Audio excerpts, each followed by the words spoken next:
Sex Bob, and we're here to make you think about death and get sad and stuff.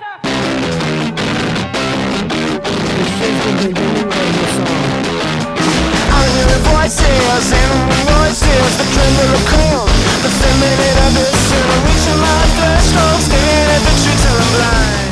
Good morning, AfterRotters, and everybody else sitting out there in zombie land and other lands and things that go up in the booms and the get and the goes and the get and gids and get and the god and the good goes and now all this other stuff that goes around in a circle and comes back and says, "Hi, how's it going?"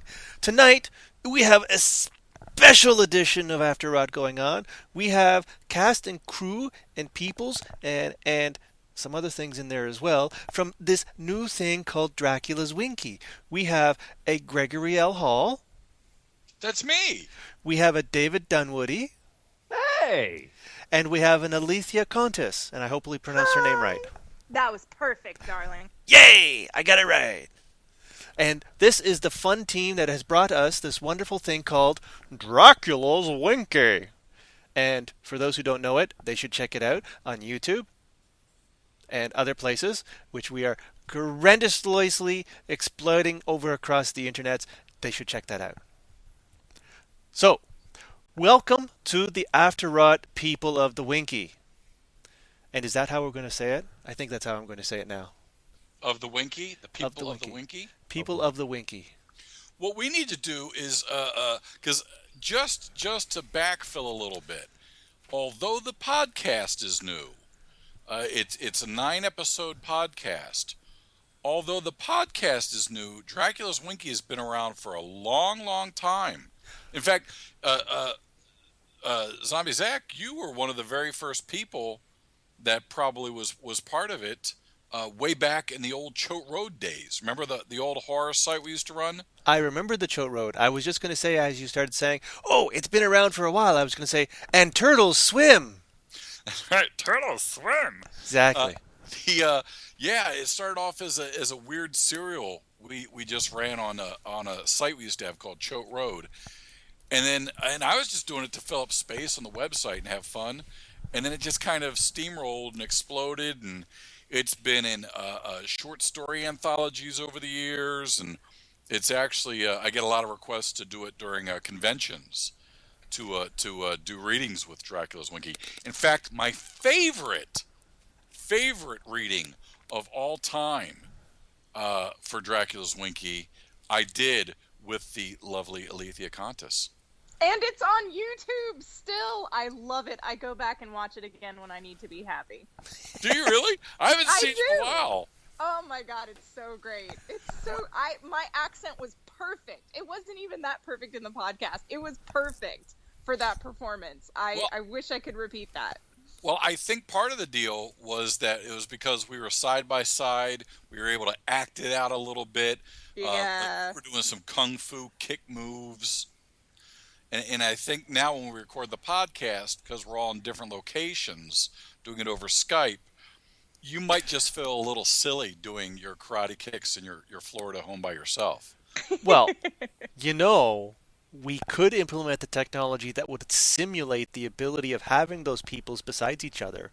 It's called telepresence. I don't know what that is. It's you have a little robot-y thing sitting right beside you with that person's face on it, and a camera faces them, and they actually act out what they're doing. Wow. I want an Alethea Contis. I want an Alethea Contis Robodroid. I bet you do. I do. I have such a crush on her, and I'd probably have 5 times the crush on the robot version of her. Which segues real well with something that was just going on the radio I was listening to about how people are weirder than me, and I figured, okay, that's possible, I guess. And then she started talking about somebody who liked to have sex with car exhaust pipes. And it's like, yeah, that would be weirder than me. It's okay, but yeah, I didn't want to even visualize anything to do with that. It's and yet now you've made us all do that. Thanks. Yeah. Yeah. What's the old thing? You can love your car, and then you can love your car. Love your car. I don't know nothing about that either. No, but that would be cool. Hey, is there a way that we could actually because it's on the YouTube, right? What the kids call the YouTube. Could we actually get that old reading as a special bonus feature on our Dracula's Winkee YouTube page? Who put up the video for it? I did. Then if you still got the video, we absolutely can. I do not still have the video, I don't think. But it's Do you have- on YouTube. You might be able to download it off YouTube. Actually, If you have access to that channel, then you should be able to download it. Yeah. Such tech talk. This is awesome. I will have my people call your people. wonderful. I love people when they call it people. Awesome. Robots. Mine? Robot. Me? Me? That'd be cool. I mean, I think it's a good part of and that's the cool thing about the YouTube thing. That's a great part of Winkee history that I don't think should be forgotten. And then we're adding in special things like all of David's screw ups. Nice. Yeah, Which he I actually- do on purpose to be funny. Yeah. He actually is man enough to record himself on the video as he records himself on the podcast.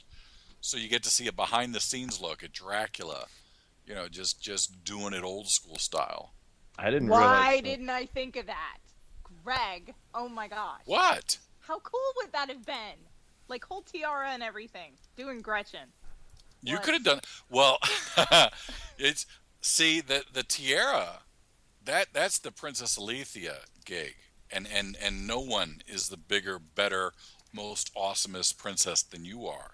But I would say, as a fan of Dracula's Winkee, you play this very special character, Gretchen von Strudelheimen, who is the sexiest, sassiest vampire killer, hunter of all time.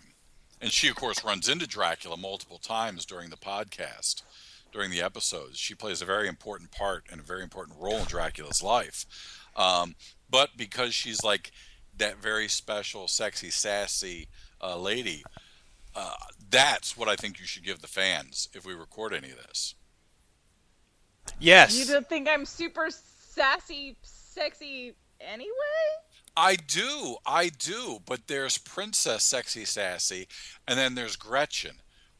And being that Gretchen is based off of you anyway, would it kill you? Would it kill you to come in the Emma Peel leather jumpsuit?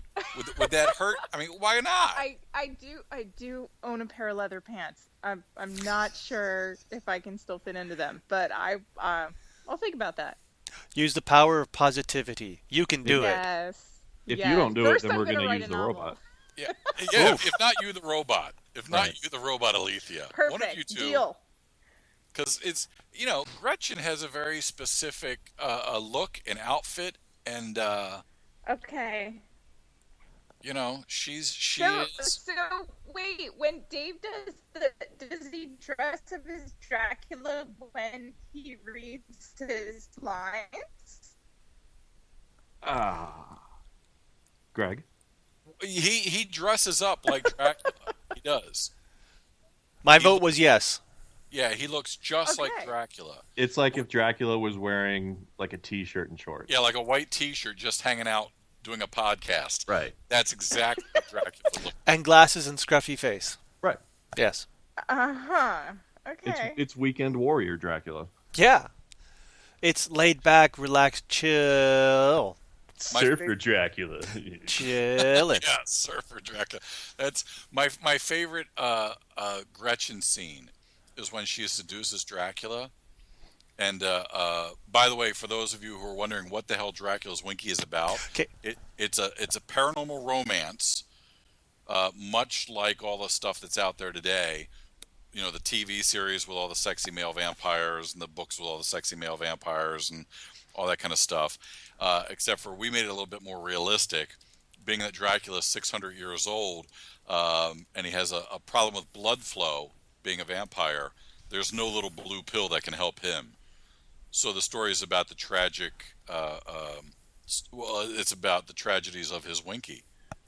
I was going to say it's about connectivity issues. I don't know what that means. Modernizing it, making it much more of a 2015 type connection type story thing. male to connectivity female issue. You ports. and your big words. Yeah. Your big words. You hurt But me. but I got to throw a thing at you. So I posted Yes. up the Winkee picture on my profile page today, and I had one person comment on, well, why is it a little gherkin in his hands? And I had to reply, well, it's all about perspective, you know. It's relative. It's things. It's like, and I don't know if she got that. Yeah, he's. I think at one point he describes it best when he says, "I'm shriveled, old, and cold." Yeah. Yeah. So it's yeah. So the whole story is about poor Dracula trying to live up to the reputation of being a paranormal romance lover, being the ultimate lover, and he just he just has some erectitudinal problems. It's as if, as vampires in pop culture have kind of gotten weaker and lamer, he's going through the same thing. Well, and I think that was the original protest we were trying to lay out, was Yeah. the fact that all these ladies today think that vampires would be the ultimate lovers, and if you looked at it from a realistic perspective, they would probably be the worst lovers. They have no blood flow, and in order to achieve what you're hoping to get from them, they need some kind of blood flow, and it's not there. It's not there. So yeah, it's a sad situation. But one of my favorite Gretchen scenes is when she's trying to seduce him and see if she can ignite that fire.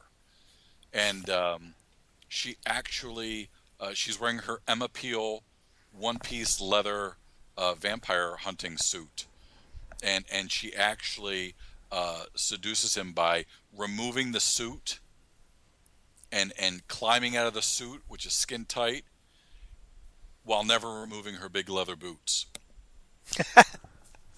So Magic. I didn't think that was possible, and I didn't want to write anything that was fake in this story. Right.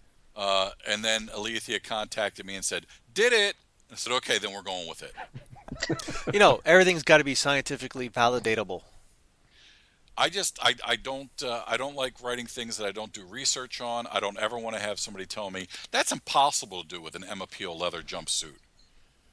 I just don't want I want it to come off as realistic as possible. So once I got Alethea's okay, I'm like, I'm writing it then. I'm putting it in there. She proved it. Unqualifiedly. I have the data. Okay. I thought, see, I was holding